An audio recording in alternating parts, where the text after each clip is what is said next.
Hello and welcome to Storyboard. We are breaking away from our usual format because we have some unusual content.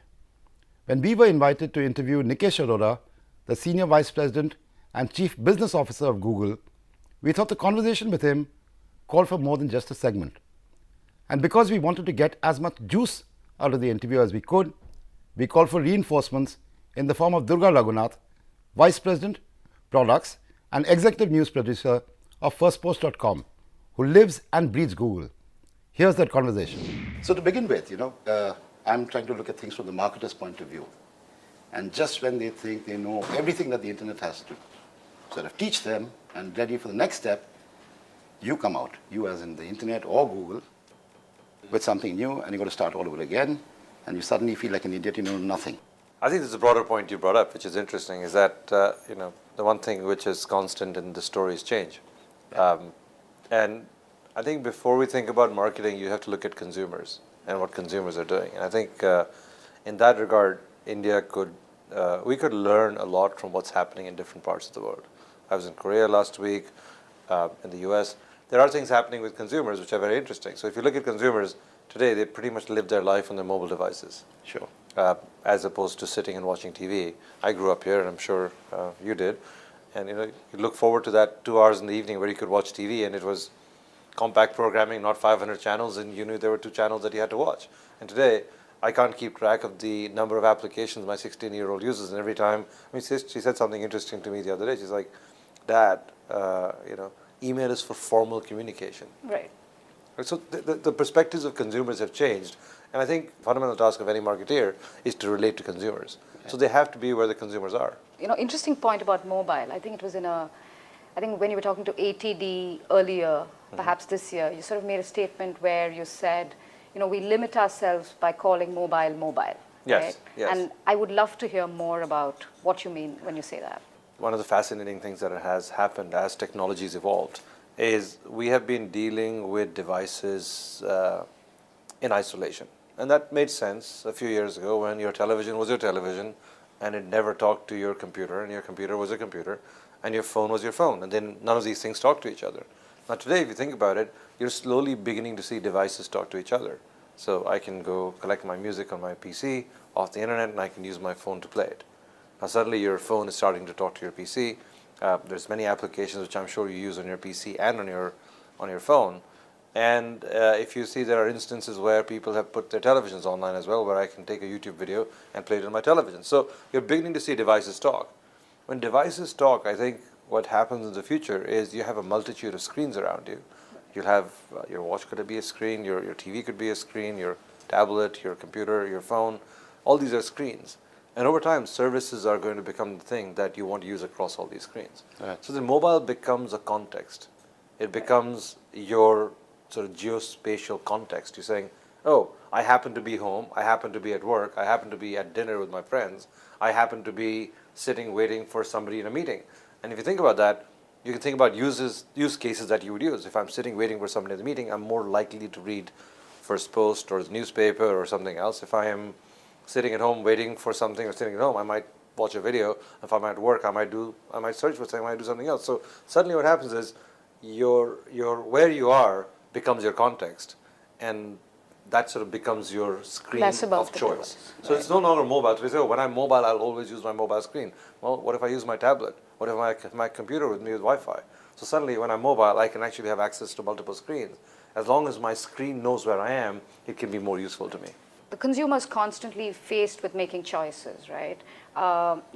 I'm moving, perhaps, desktop is becoming almost passé. You have a tablet, you're moving to your mobile phone. Mm-hmm. A lot of us have completely deserted even a laptop, right, for various reasons. And this is hard for the advertiser, right? We have readers who are, moving from a website classic format to the tablet format to the mobile format. And each, in a way, is, in terms of the old rules of impact, probably diminishing in terms of strength, okay? So again, these are old rules. I could argue all these things with you because for advertising to remain hugely powerful, right, on digital, right, across these devices, how would you approach dealing with multiple devices, multiple attention, consumption patterns? I think that there's lots of interesting things, interesting places we could take this to. But I think if let's talk about two or three different things. First, let's talk about content and making money. So if you look at historically, as you've seen changes in media, there's typically been two or three ways money has been made by advertisers. That content has been funded, right? If there was newspapers, it's a combination of advertising and subscription. Some people pay some money and some advertising comes in. That's how a newspaper makes money. That's how television makes money, right? There's a combination of some function of cable fees versus advertising on television, and there are some channels which don't take advertising, you have to pay more. So somewhere in that spectrum or continuum, you pay for content or content gets monetized by advertising. Sure.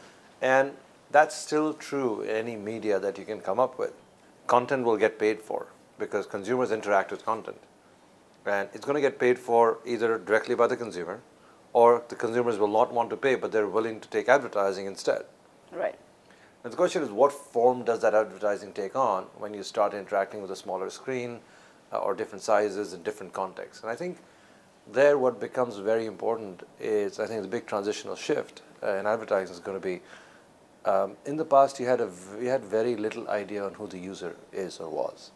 Take a newspaper. You have no idea who's reading the newspaper. You can make up demographics of who the newspaper reader is. Television. You kind of know there are households involved. There's some agents, there's some third-party measurement services which will go figure out based on household samples who's watching it, but you really didn't know. But if you take the look at today's technology, you have a reasonably good idea of who that person is. Sure. You have a lot more data about them because of the applications they interact with or what they do. You have a lot more data about their physical context. You have a lot more data about their social context. And that makes advertising, I think, 3 to 5 times more powerful. So I think the big challenge for advertisers or marketeers is how do you leverage the information that you have about individuals and how do you go from a mass market broadcast type advertising concept to a more personalized, more individualized concept of advertising, because if it's very useful for me, I'm willing to accept it if it's interesting, and probably you'll end up making more money. In India, especially more than other markets, we've shifted from being a hugely under-measured market, say 2002, 2003, to today. Now you've got data coming to the other side. Out of years. Out of years. Exactly, out of years, now, yes. when you have your meetings with marketers or advertising people, do you think they are up to speed with these changes? Do they understand? For example, nobody understood data 10 years ago. Right, fair enough. And today they're forced to, or they miss the boat. Well, I think that's a good question. I think if you think about, in every business there are people at each end of the spectrum. And in our business too, there are people at the end of the spectrum where they understand it as well as us, in some cases probably better than us, because they have other data in addition to a data they get from us or interact with us. And there are people who still haven't gotten sort of the hang of it. I think it's fair to say people who operate only in the digital space have a very clear idea about data because that's their livelihood. They have no other choice, right? If they don't understand the data about their consumers, they're not going to be able to make their services interesting or their advertising interesting. And I think it's if you step back and think, it's pretty much the travel sector, because a lot of travel purchasing of tickets happens on the web now around the world. So they totally understand the data, they get it, they run analytics, they understand how every small change in their website impacts their revenue. They understand how every act of advertising impacts their revenue because they can control and watch and study. The spectrum changes as you go further down, and I think CPG is probably more towards the end of the spectrum because CPG is still physical things we all consume, we buy. There's broadcast, mass market, tremendous amounts of advertising, and traditionally CPG has never had a direct relationship with the consumer because you always went through a retailer to go buy CPG goods. But I think that's going to change as well. So this, there's always this 10% ceiling, right, that everyone talks about in terms of, you take marketing spends or ad spends. Digital always, 5 years ago, you had to fight to get digital as part of the conversation. Now everyone says, sure, this much is for digital, right? But still that proportion is fairly small, right? In terms of when you look at you mean in the Indian context? In the Indian context, right? And sometimes you hear it in the West too, right? No, that's not true. I mean, in places in Europe, we're up at 25-30%. So I think, to your point, it's no longer part of a why. It's how, and how do I get it beyond. So what do you think makes one, move beyond that 10%? Consumers. Okay. I mean, look, again, this is not the cart. This is the cart and horse problem. What comes first? It's definitely the consumers. Because if everybody in this country was not watching television and spent their entire life on tablets and mobile phones, you would have no spend on television. So if you think about it that way, you come back. And I believe that, in time, it may take slightly longer in India because of infrastructure reasons, but yeah, our TVs are going to be connected. When our TVs are connected, there's no choice to do, Right. there's no point do you, doing broadcast. do you feel that that is sort of the next breakthrough in terms of internet through television and? Well, again, it's sort of like mobility. I have a peeve about internet. Look, the internet is purely a communication mechanism. It's a large pipe coming to your house which can send you individual content. That's what the internet is. A television is an efficient form of broadcast using a bandwidth in such a way that it gets the same content to everyone at the same time in a cheap way. But if I could make sure that you could get a large pipe coming to your house, right, and you can get a lot of content on it, then you'd prefer the customized content. Do you really want to watch that movie at 9 o'clock with 40 million people in the country at the same time? So we are all in sort of, I want it now, I want it at this time, I want it when I want it. So we're all turning into a sort of a set of people who want instant gratification. When you look at the TrueView experiment, right, when now as a marketer I have the ability to choose a certain format, I can spread money across 5 ads, I can see which is doing better. Right. Do you see advertisers and marketers sort of embracing that, or do you feel that, sometimes too much innovation is something that people find intimidating? Oh, I think we don't have enough innovation at all. Right. I think we're still in the early years, probably in sort of the infant years of advertising in the digital space in terms of the change you're about to see. So I don't think, to your point, if only 10% is moved after all the efforts the last 7 or 8 years, we still have 90% to go. I used this example in the past somewhere, and if you think about when the transition happened from radio to television, the last big transition was radio to television. All the advertising spend was on radio, and suddenly you have this thing where you can see people. So the first TV ad was a Barbie ad where a man was moving a doll with his hand in the back, and they ran the radio jingle. So we already have the audio, right, let's create video that goes with the audio. Right. And today we do the same thing. We say, we need advertising on the internet. Let's do something. If we already have the video, let's put it on the internet. So people take ads made for television, put them on the internet. Yeah. So you think part of the problem is it's not yet digital-led in terms of finding exciting breakthrough formats or ways of thinking in terms of interactivity? Fascinating things happen when you take away crutches, when you take away legacy. When you have legacy, you live in the comfort of legacy, and you talk about change as innovation. When you have no legacy, you have no crutches, then change is evolution. Change doesn't come, you have to lead it. So in terms of the opportunity and not the problem, the opportunity is that there's going to be phenomenal opportunity for people to innovate in this space because there is a change in consumer behavior. So I think advertising will follow that change in consumer behavior. Some people will try and lead it, some people will follow. I think the winners are going to be the ones who lead it. What are the big opportunities that we in India are not seeing on the internet? Well, I think it goes back to the consumer problem, right? I just drove here, my phone dropped multiple times. Right. That happens in other parts of the world as well, but we are a technologically savvy society in India. If you look at the age demographics around the world, India has one of the most favorable age demographics in the world in terms of young population, and I think we're going to have the largest youth population in the world in the next many years. So if that's true, they're very technologically savvy, they're right up there. What we need is to make sure there's enough infrastructure to support the aspirations of all these people. Because if there's infrastructure, there's no reason that 300 million, 400 million people, 500 million people should be watching stuff on their phones, should be using broadband at home. So we have the ability, we have the consumer demand. I think what we need to do is create the supply. Right. And if that infrastructure gets fixed, I think all these problems or these opportunities open themselves up. Right. I think what's sort of strangling or gatekeeping all this innovation is the lack of infrastructure.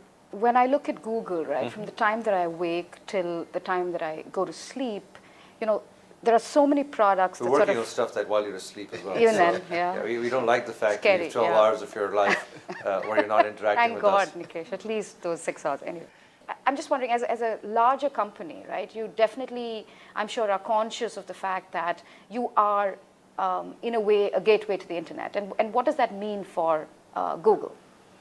Well, I think it's fair to say, I'll rephrase your statement. I do believe that a lot of people use a lot of Google services, and yes, we have the ability to shape certain behaviors, to be fair. But I think, so it comes with a responsibility.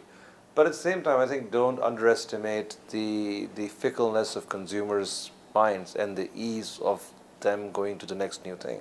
I mean, look, in the last 8 years I've been around at Google, the next new thing has always been something else. And you had YouTube, thankfully we own it. Right. You have Facebook, you have Twitter, you have all these apps on your phone. So people keep moving to the next new thing.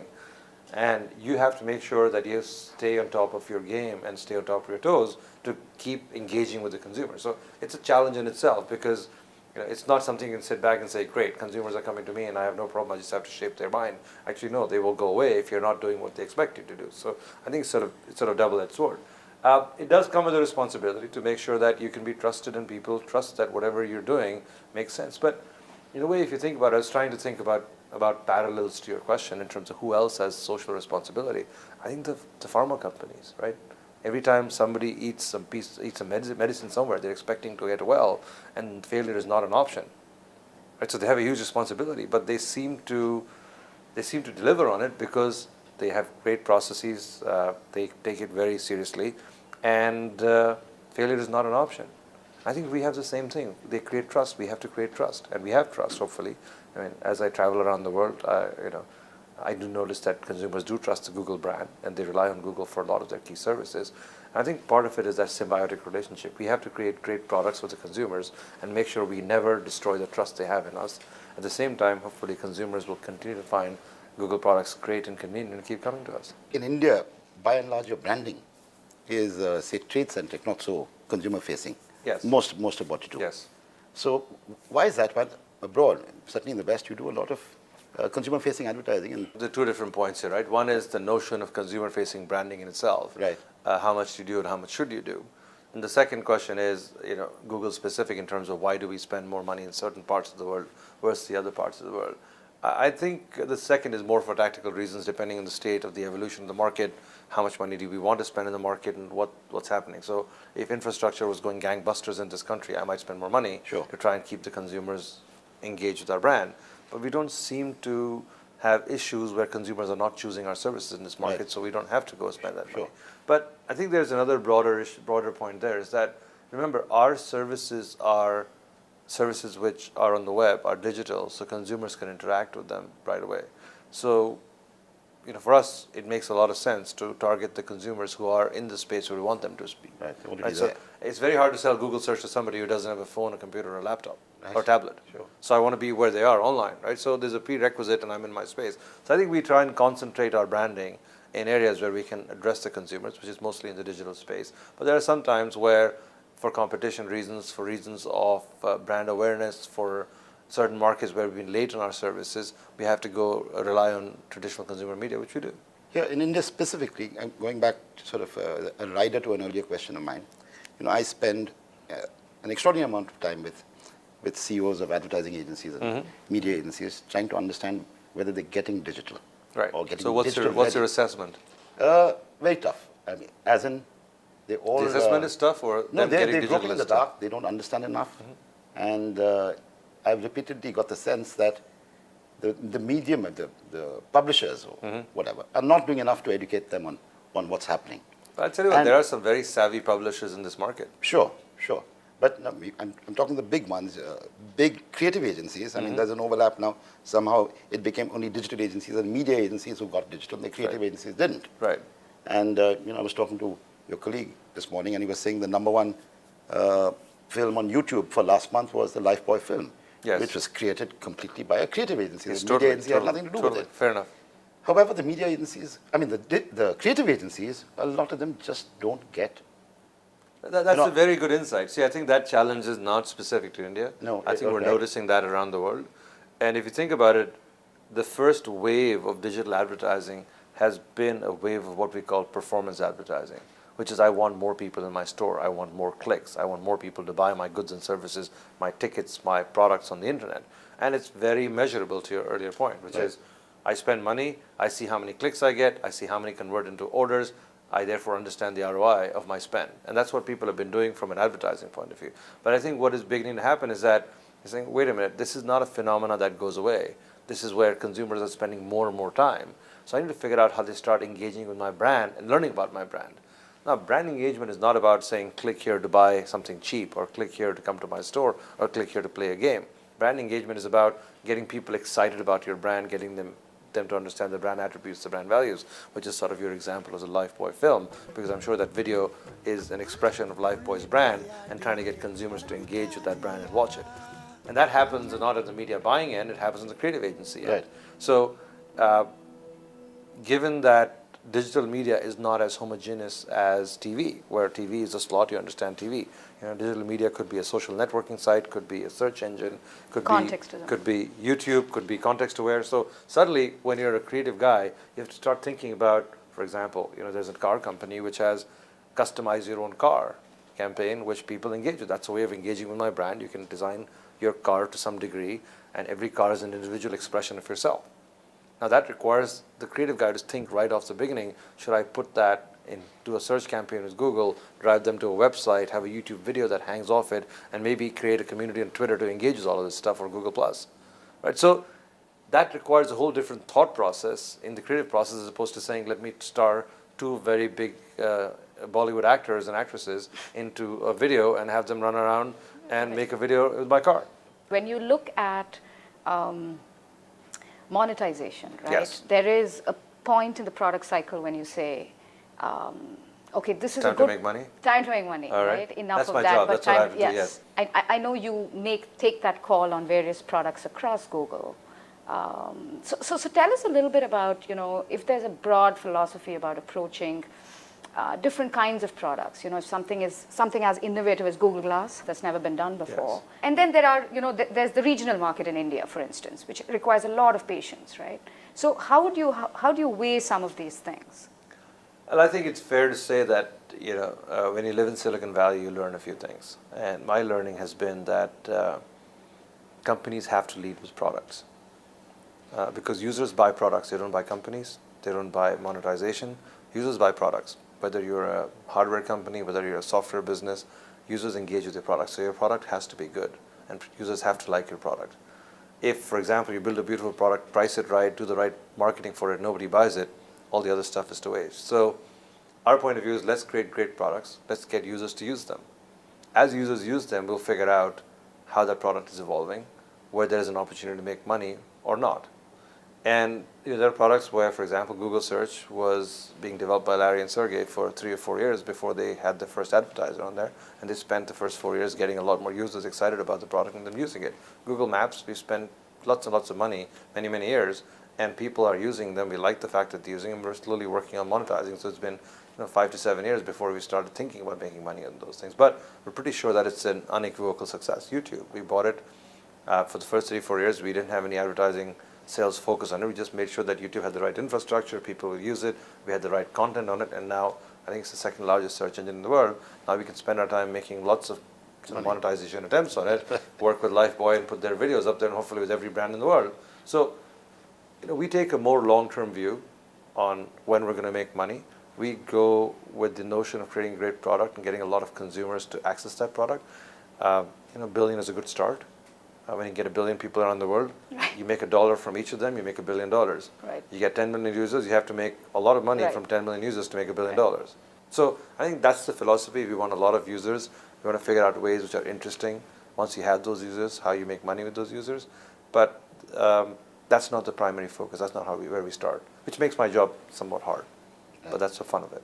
Okay. Yeah. Again, last question. So, sure. So have you tried on Google Glass? Do you own Google Glass? I have one right here. Yes, I have. You do? Yes. So I mean, tell us a little bit. You have to walk us through this. And walk us through? Yes. I can walk you through.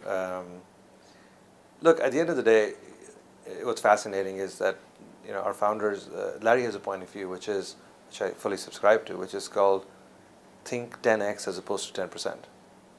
The idea being that if you think about some radical way of changing things where you want 1,000% improvement on them, so 10 times the improvement, you're more likely to innovate. There's going to be a lot less people working on it, so therefore you have a chance of success. And you aim for 10, you end up at 3x or 4x, that's a pretty good start.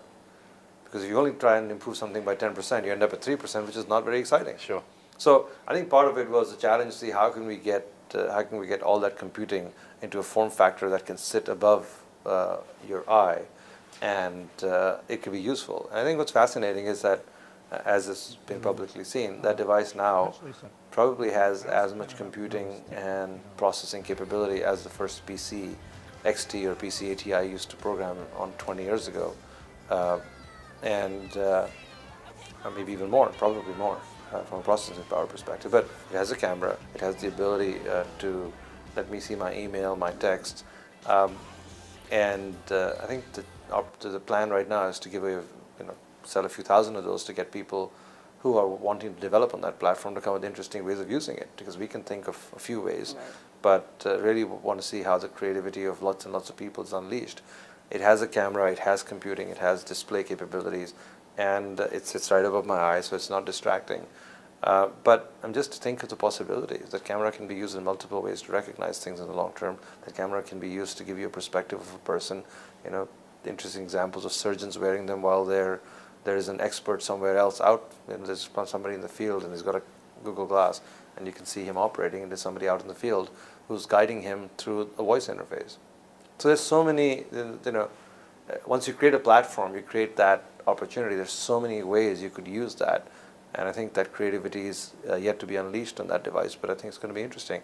The good news is it's definitely going to change something. Well, thank you, Durga, for helping me with this one. Thank you, Nikesh, for making the time. And after we finish with this interview, we can see the Google Glass. That'd be fantastic. It's always fun to be in India and talk to people. Thank you. Thank you so much. Thank you so much. Thank you.